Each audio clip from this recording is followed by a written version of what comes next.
এবু তোরা আজকে কি রানবি? ফুলকপি মাছ দিয়ে রানবি? হ্যাঁ, তোমারে কইছে ফুলকপি। ফুলকপি করছিস কি জন্য? Data copy. দোকানদারের সাথে কিন্তু এই নিয়ে ঝগড়া করে আসলাম। ফুলকপির দামে ডাটা কিনে অর্ধেক জামিনে কাটিয়ে বাদ।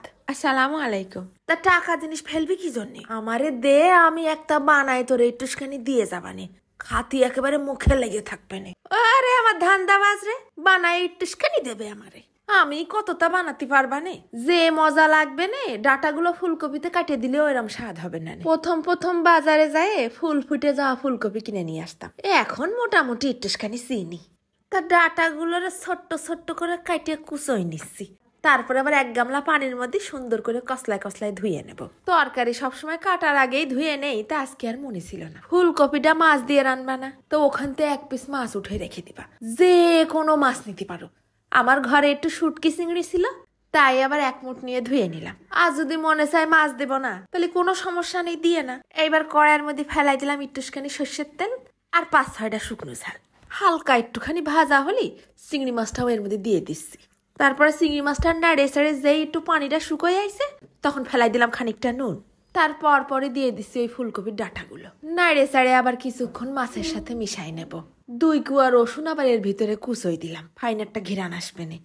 তারপর দিয়ে দিছি প্রায় 1 মুঠ খানিক পেঁয়াজ কুচি। সব একসাথে নাড়তে চাড়তে দেখে মনে হলো চেয়ার এখানে এইরাম হয়েছে কি জন্যে।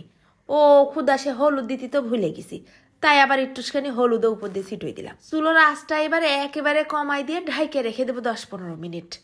মাঝে মধ্যে আবার ঢাকনাটা খুলে কিন্তু একটু নাড়ি দিতে হবে না।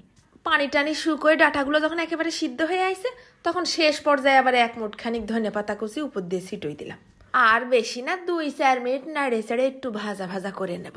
শুটকি যে কি ফাইন একটা ঘিরান আসতেছে। তারপর শিল পাটার পর অর্ধেকটা ফেলাই দিয়ে উপর দিয়ে আবার প্রায় 1টা লেবুর অর্ধেক কসলাই কসলাই চিপড়াই দিছি রসটুক। এইবার হাতে পার সমস্ত শক্তি দিয়ে সুন্দর করে বাইটে ভর্তাটা একেবারে নিপিস করে ফেলিছি। হয়ে গেল না, একটা ফুলকপি দিয়ে 2 ভাগের ভর্তাও খাওয়া হবে, তরকারিও খাওয়া হবে, একবেলা চলে যাবে। নুনটা মনে হচ্ছিল একটু কমই হয়ে গেছে, আর একটুখানি নুন ফেলাই দিলাম, আর উপর দিয়ে আরো 1 চা চামচ সর্ষের তেল মেরে দিলাম। সুন্দর করে মাখাই ঝাঁকাই একেবারে নিতে হবে গরম গরম ধুমা ওঠা ভাত। ভর্তার কালার দেখিস? এই ফুলকপির ডাটা ভর্তা দিয়েই তো গলাতে নাভি পর্যন্ত খেয়ে উঠা যাবে না। মাছ যদি নাও দিতাম, তাও একেবারে স্বাদ হতো 100-তে 100। আর মাছ দিয়ে তো স্বাদ হয়ে গেছে 100-র মধ্যে 150। শুধু ভাতের সাথে ভর্তাটা নসো নসো করে মাখাতি বাকি। চোখ দুটো মনে হচ্ছে খুলে ভাতের উপরে পড়বে, আর দেরি সহ্য হচ্ছে না।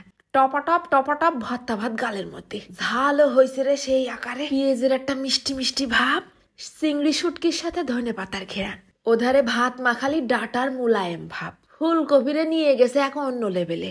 তার সাথে মাঝে মধ্যে দিয়ে ফেলতেছি শুকনো ঝালের পর একটা করে কামড়। ফুলকপির দামে ডাটা কিনে ফেলে দিবা? কাজে লাগাই দাও।